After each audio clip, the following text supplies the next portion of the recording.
فسئل قال له سيدي لطمك على وجهك؟ قال له نعم. قال له تبكي لأنه لطمك؟ قال لا. قال سيدي إذا على لطمة الوجه فأمك الزهراء لطمت. بعد الحسين رض بالحواثر. قال له وهل ظنك أبكي لأنه لطمني على وجهي؟ قال له إذن علما؟ قال له أبكي لأنه شتم أمي فاطمة. يا موسى جحفر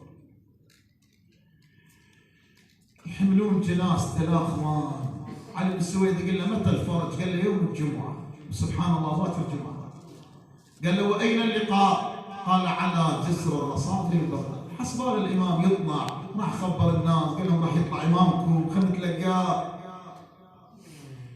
يقول حملوه 4 من الحمالين. لا ويلات أخوان.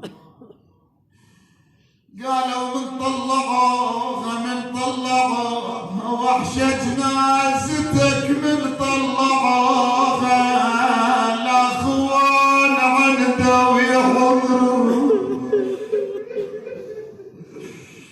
وانصاب الجسر لما خذوها وبكل ما تكره شيعوها يا ولا خلوه على الجسر. اجى علي بن سويد سمع رجل يشيع امام الرافضه. اكو طبيب مسيحي قال له لا اقسم عليك بعيسى ابن مريم الا ما تفحصت الجنازه. تفحص. قال هذا الى اهل الى عشيره. ليش؟ قال حتى ياخذوا بثأره فوالله قد دس اليه السم. لكن لما جاء الإمام الرضا انحنى على أباه يقول له فيا ثار الأبو فيا ويا لو مات يا ظل يا عوضي الأبو ما شايفينك.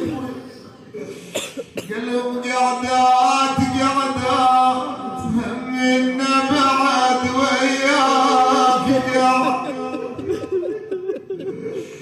ويا هيهات ترد لي انا ونشوفك بعد. فاطمة المعصومة تطلب حاجتك من الرضا من فاطمة المعصومة من الإمام الكاظم.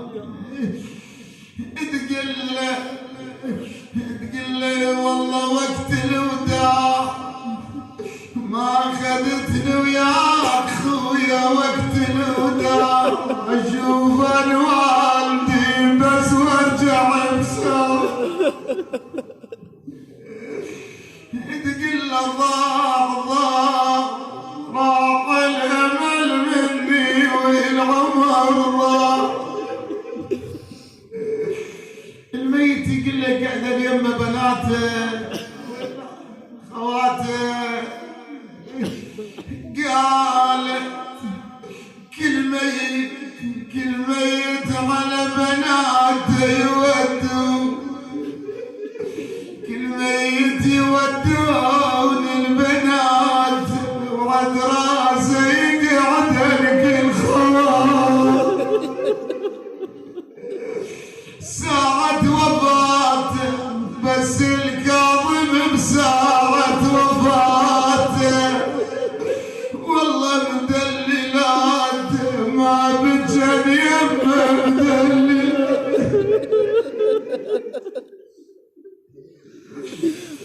شو يقول الإمام؟ فضل خيته يقول موج ملان اليوم كذبه.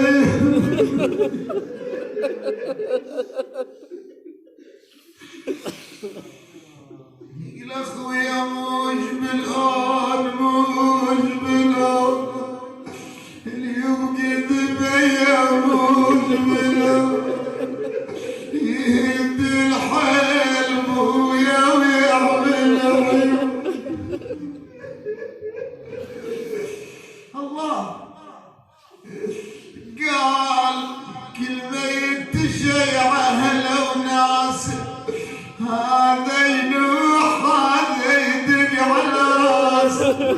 يقول بس ابوي بس ابوي انا تشيع الراس. قل له مولاي يا علي الرضا بدي اروح لك اباك غسل كفن شوية، لكن جدك الحسين الله الله سيدي سجانك، هذا البيت صعب اقرا، سيدي اقل الكاظم سيدي سجانك خمد منك نفس بس ما صعد فوقك وبصدرك رفس وما على المرسم اثر حافظ فرق. قل الكاظم بالسجن ما مات عطشان لا صدر انسحق لا صار ميدان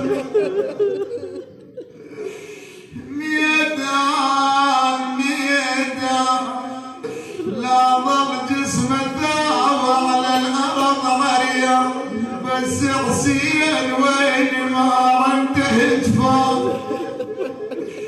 السجاد سئلته زينب يوم العاشر بالخيمة قعدات قالت له عمه أرى الدنيا تغيرت صاير.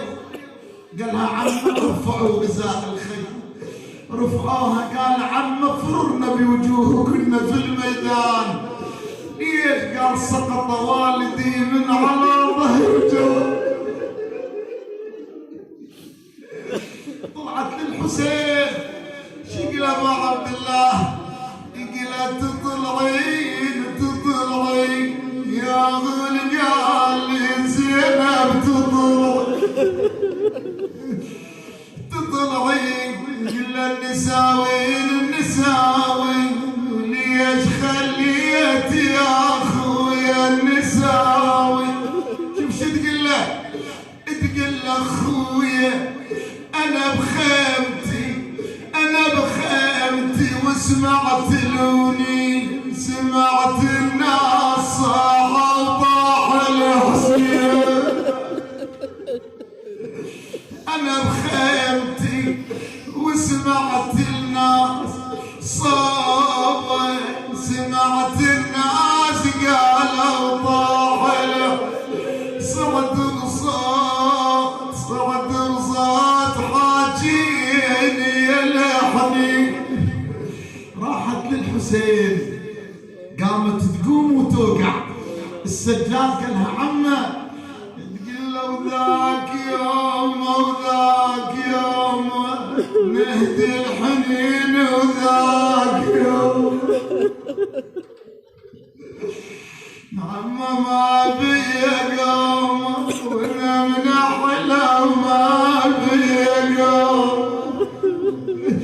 وصلت لابو عبد الله شافت الحسين بعد برمق ينقطع الرؤوس صار في الليل.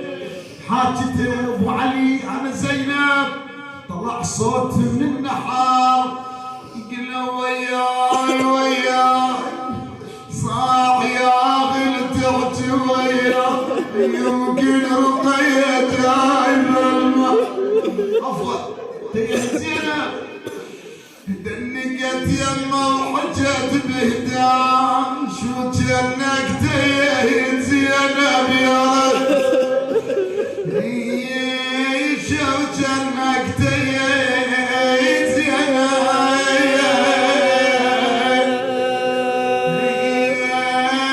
يا